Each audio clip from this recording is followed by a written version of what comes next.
বাংলার জমিন তথ্য বিনোদন প্রতিদিন। প্রতারণার অভিযোগে গ্রেপ্তার মানবতার সেবক খ্যাত মিল্টন সমাদ্দারের বিরুদ্ধে শত অভিযোগ। এই মানবতার ফেরিওয়ালা এতদিন ছিলেন পুলিশের ধরাছোঁয়ার বাইরে, এবার তাকে ডিবি পুলিশ গ্রেপ্তার করেছে। অসহায় মানুষের কিডনি বিক্রি, লাশ দাফনের হিসেবে ব্যাপক গরমিল এবং ভুলভাল ডেথ সার্টিফিকেট প্রদান এমন অসংখ্য প্রতারণার অভিযোগে তার বিরুদ্ধে মামলা করা হয়। এবার মিল্টন সমাদ্দারের স্ত্রী মিতু হালদারের বিরুদ্ধে প্রতারণার কাজে সহায়তার অভিযোগ রয়েছে। গত 5 মে মিল্টন সমাদ্দারের স্ত্রী মিতু হালদারকেও ডিবি কার্যালয়ে এনে জিজ্ঞাসাবাদ করা হয়। জিজ্ঞাসাবাদ শেষে তিনি গণমাধ্যমের মুখোমুখি হন এবং নিজেকে নির্দোষ দাবি করেন।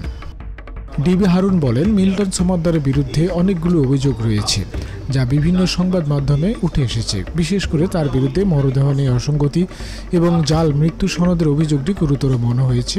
আলোচিত মিল্টন সমাদ্দারকে রিমান্ডে নিয়ে জিজ্ঞাসাবাদ করা হবে। এ সময় ডিবি প্রধান জানান, ডিবি কার্যালয়ে বেশ কয়েকজন অভিযোগকারী ইতিমধ্যে অবস্থান নিয়েছেন। তারা মিল্টন সমাদ্দারের বিরুদ্ধে মামলা করবেন বলে জানান। সামাজিক যোগাযোগ মাধ্যমে মিল্টন সমাদ্দারের সেবামূলক কর্মকাণ্ডে রয়েছে ব্যাপক প্রচারণা, যেখানে দেখা যায় অসহায় দুস্থ মানুষের সেবায় তিনি গড়ে তুলেছেন চাইল্ড অ্যান্ড এজ কেয়ার নামে একটি বৃদ্ধাশ্রম। রাস্তা থেকে অসুস্থ ভবগুরুদের কুড়িয়ে এনে বৃদ্ধাশ্রমে আশ্রয় দেন, করেন সেবা শুশ্রূষা। তবে ভালো কাজ যতটুকু করেছেন, প্রচার করেছেন তার চেয়ে কয়েক গুণ। মানুষের কিডনি সহ বিভিন্ন অঙ্গ প্রত্যঙ্গ কেটে বিক্রির মতো ভয়ঙ্কর অপকর্মের পাশাপাশি রয়েছে বহু অভিযোগ। আশ্রমের চিকিৎসা দেওয়া না হলেও তিনি ডাক্তারদের জন্য 60 লাখ টাকার বিলাসবহুল গাড়ি কিনেছেন বলে অভিযোগ রয়েছে।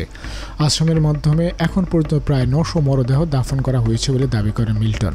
এসব মরদেহ রাজধানীর মিরপুর বুদ্ধিজীবী কবরস্থান, রায়ের বাজার বুদ্ধিজীবী কবরস্থান ও আজিমপুর কবরস্থানে দাফন করা হয়েছে বলে দাবি তার।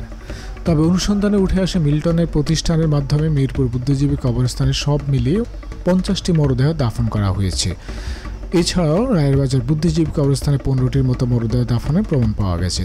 তবে মিল্টন সমাদ্দারের দাবি অনুযায়ী 900 মরদেহ দাফন করা হলে বাকি 835 মরদেহ কোথায় দাফন করা হয়েছে তার কোনো সদুত্তর পাওয়া যায়নি। আশ্রমে যাদের মৃত্যু হয়েছে তাদের ডেথ সার্টিফিকেট মিল্টন নিজেই তৈরি করেছেন বলে অভিযোগ আছে। ডাক্তারের সিল স্বাক্ষর জাল করে এসব করা হয়েছে বলে অনুসন্ধানে উঠে আসে।